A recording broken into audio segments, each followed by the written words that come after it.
এই ছেলে শুনছো, ৭৭ বছর ১৯৪৮ সালে প্রথম এই ইসরায়েলের এই বেঈমানদের সাথে ফিলিস্তিনের মুসলমানের যুদ্ধ শুরু হয়েছে ৪৮ ইংরেজিতে।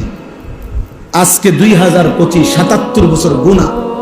৭৭ বছরেও তাদেরও ব্যাপক ক্ষয়ক্ষতি হয়েছে।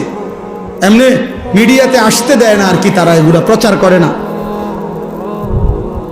তাদেরও ব্যাপক ক্ষয়ক্ষতি হয়েছে, কিন্তু তারাই জায়গাটা ছাড়ে না।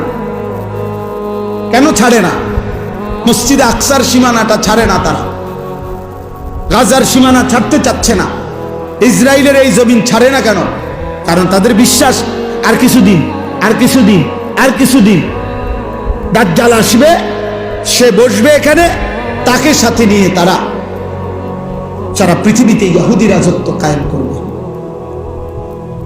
এই ইসরায়েলের এক সময়কার প্রধানমন্ত্রী ঘোষণা দিছিল, মুহাম্মদের ওই মদিনা এটা আমাদের জায়গা। জানো মিয়া? হ্যাঁ, তাদের বিশ্বাস এটা। কারণ ওইখানে ৩টা ইহুদি গোত্র ছিল মদিনাতে, বনু নজির, বনু কুরাইজা, বনু কাইনুকা। নবীজি সাল্লাল্লাহু আলাইহি সাল্লাম নবীজির হায়াতে যুদ্ধ করে সাহাবীদেরকে নিয়ে এই ৩টা ইহুদি গোত্রকে আমাদের নবী মদিনার থেকে বিতাড়িত করছেন। এই জন্য তাদের ওই কথা মনে আছে। তাদের বিশ্বাস, তাদের পূর্বপুরুষ কই ছিল? মদিনায় ছিল। এটা তাদের জায়গা, খায়বার তাদের এলাকা, তাদের দাবি। এই জন্য তারা গোটা আরব বিশ্ব বিজয়ের স্বপ্ন দেখে। তাহলে এই যুদ্ধ দোস্ত ফিলিস্তিন আর ইসরায়েলের যুদ্ধ না, এটা ঈমান এবং কুফরের যুদ্ধ।